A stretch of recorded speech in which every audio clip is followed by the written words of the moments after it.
The Murder of Münevver Karabulut, true crime documentary. This documentary is based on a real case that took place in Turkey.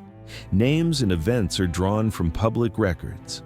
Some moments are dramatized for storytelling purposes, but the facts remain grounded in reliable sources.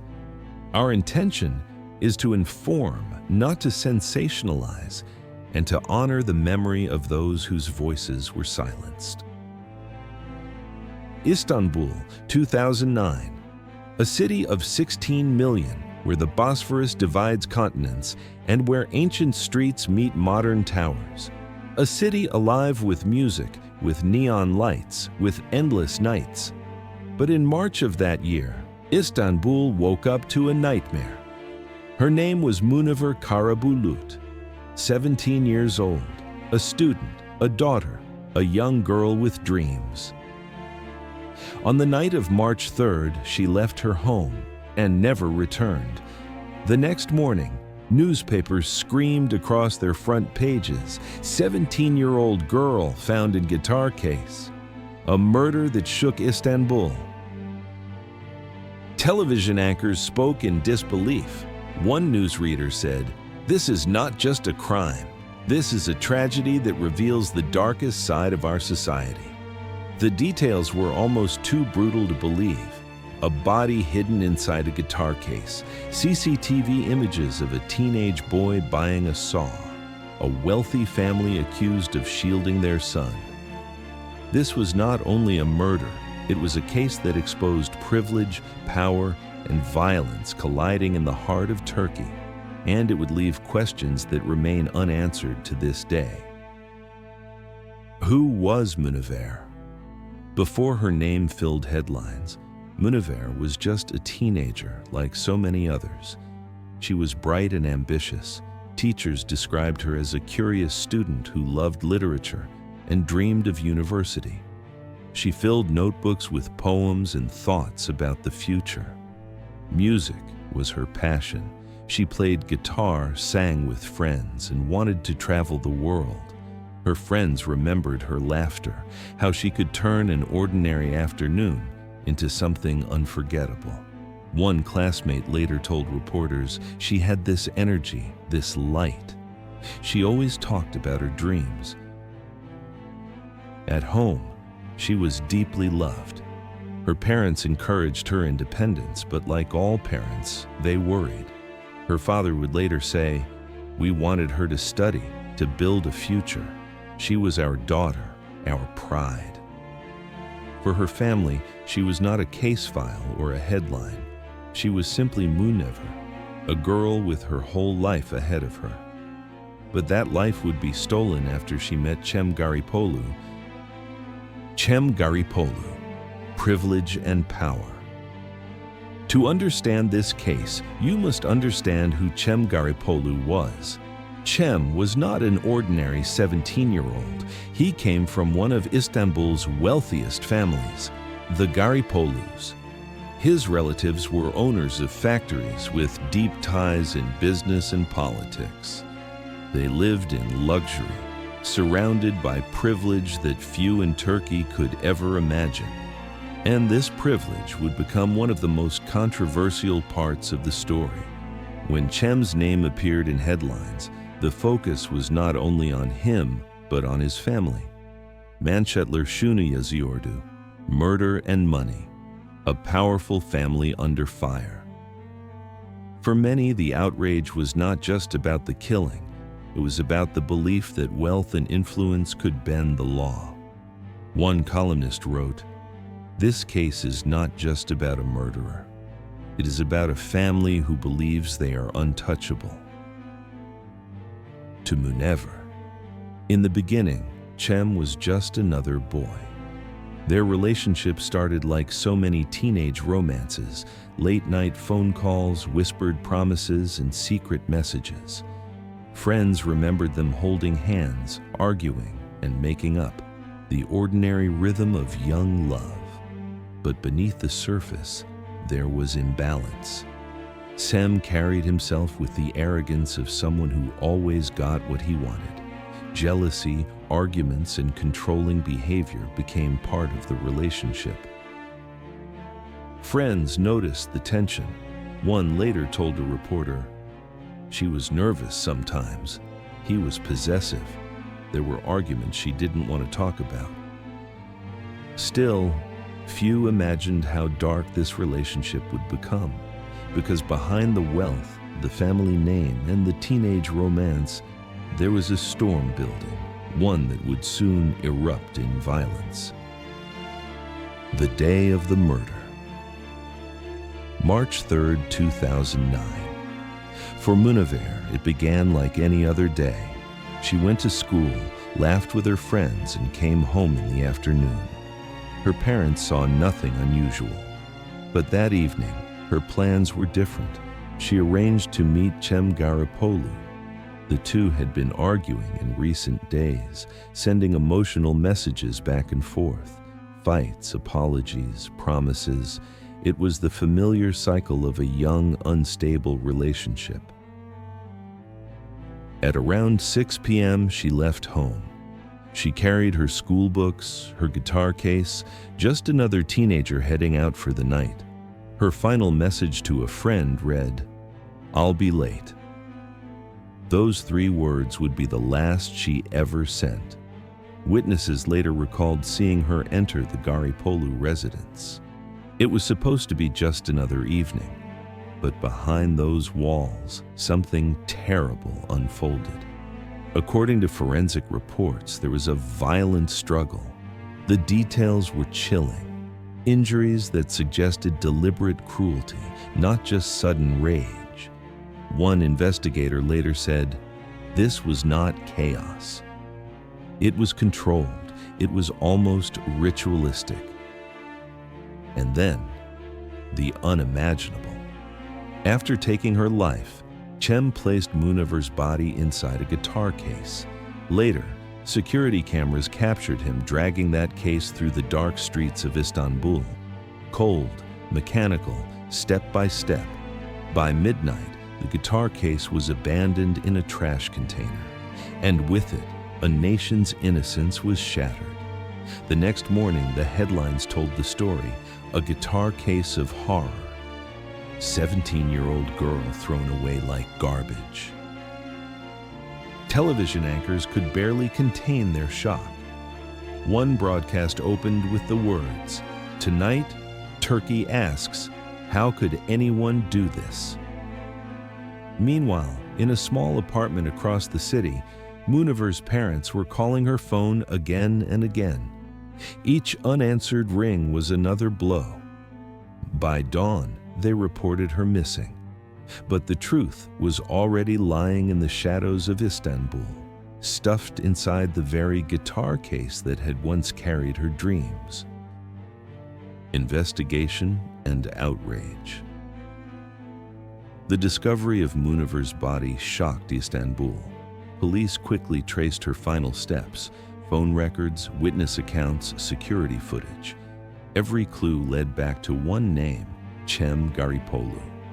When investigators entered the Garipoğlu home, they found traces of blood in the bathroom. It had been scrubbed, poorly cleaned, an attempt to erase the crime. One police report stated, there were clear signs of deliberate cleaning. This was not panic. This was an attempt to hide. And then came the evidence that horrified the entire country. CCTV footage surfaced, showing Cem in a hardware store days before the murder, calmly purchasing a saw. The image, a teenage boy choosing the very tool that would later be linked to the crime, became infamous. Headlines screamed, "Premeditated murder." Cold, calculated, planned. But when police came to arrest him, Cem was gone, vanished. For days, television anchors interrupted broadcasts with breaking news. Police are raiding a Garipoğlu property tonight. Rumors suggest Cem has fled abroad. Each raid ended the same way.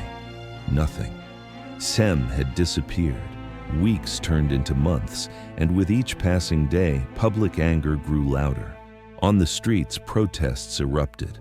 Crowds carried photographs of Münevver, chanting, "Justice for Münevver." Women's rights groups declared, "This is not only a murder, this is every woman's fear." One banner read, "Justice delayed is justice denied." Editorials accused the system of protecting the powerful.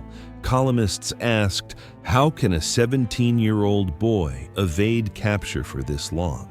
Is he being shielded?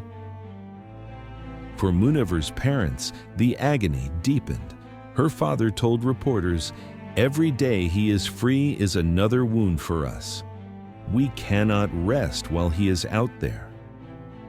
197 days. For 197 days, Cem Garipoğlu remained a fugitive. His face dominated the front pages. His name filled every broadcast. And a nation demanded answers. Where was Cem? And more importantly, would he ever face justice? Trial and aftermath. September 2009. After 197 days on the run, the headline broke. Cem Garipoğlu surrenders. Accompanied by his lawyer, Cem walked in a police station. Cameras flashed, television channels broadcast the images live. For some, it was relief. For others, suspicion. Had he truly been in hiding all this time, or quietly protected until the pressure became too much? The trial began, and the nation held its breath. Courtrooms were filled with journalists, activists, and grieving relatives. Every hearing became a spectacle, reported in detail on nightly news. The prosecution presented the evidence: the saw, the blood-stained bathroom, the guitar case that carried a life. One prosecutor said firmly, "This was not a moment of panic. This was a plan, carried out step by step." The defense countered, "He was only 17. He panicked. He made a mistake." One lawyer even argued, "He is not a monster. He is a child who lost control." But the public was unconvinced. Outside the courthouse, protesters filled the streets. They shouted, "Justice for Münevver." Placards read, "24 years is not enough." Inside the courtroom, the Karabulut family sat through every word. Münevver's father told reporters, "No sentence will bring back my daughter, but at least the truth is known." Her mother, holding back tears, whispered, "She was only 17. She was my child." In 2011, the verdict was delivered. Cem Garipoğlu was sentenced to 24 years in prison. Headlines read, "Justice served," but others asked, is this justice or privilege once again? For many, the sentence felt too light. For others, it was a victory, proof that even the powerful could be judged. But even as the trial ended, the story was far from over. Because behind the prison walls, another chapter was about to begin. Prison life and suicide. Behind prison walls, Cem Garipoğlu became a shadow of the arrogant teenager who once dominated headlines. Reports described him as withdrawn, silent, spending most of his time alone. Some claimed he kept a diary, filling its pages with guilt and despair. But outside those walls, few believed the picture painted. Rumors spread quickly. Did he receive better food, special treatment, protection from other inmates? One newspaper headline asked directly, "Is Cem really paying his price?" For 5 years, he served his sentence, and then, in October 2014, Turkey awoke to another shocking headline. Cem Garipoğlu found dead in his cell. Officials announced it was suicide by hanging. News broadcasts repeated the words again and again. But almost immediately, doubt spread. The prison released photographs, but instead of clarity, they sparked suspicion. Viewers pointed out inconsistencies, the position of the body, the condition of the cell, the timeline of discovery. Social media exploded. Theories flooded in. He never died. It was staged. His family's influence helped him escape. One commentator on national TV declared, "In Turkey, even death cannot silence suspicion when power is involved." For Münevver's family, the news brought no peace. Her father said, "Whether he lives or dies, my daughter will never come back. For us, justice will never exist." The country remained divided. For some, the suicide was the end of a dark chapter. For others, it was just another unanswered question in a case already filled with shadows. Even today, many still whisper, did Cem Garipoğlu truly die in that cell? Or did privilege once again rewrite the ending? What we know is this. On March 3, 2009, 17-year-old Münevver Karabulut was murdered in Istanbul. Her killer, Cem Garipoğlu, came from a family of wealth and privilege. He was sentenced to 24 years in prison. 5 years later, he was found dead in his cell, an apparent suicide. What we don't know may never be fully answered. Why was the crime carried out with such brutality, almost ritualistic in its execution? Why did images of a guitar case and a saw become the haunting symbols of her story? And in death, did Cem truly face justice, or did influence and power change the ending once again? The answers remain clouded, hidden in conflicting reports and unanswered questions. But what is clear is this: Münevver's story became more than one family's tragedy. It became a turning point for a nation, a reminder of the violence women face, a symbol of the fight for justice in the shadow of privilege. Her name is still spoken, her face still remembered, and her story still echoes. This was the murder of Münevver Karabulut, and in true echoes, every unanswered question continues to echo. Every secret waits to be revealed. Every silence that carries an echo, every story is waiting to be told. This was her secret. What about yours? What do you think about this case? Share your thoughts in the comments. Every voice matters. Subscribe and step into the echoes of truth.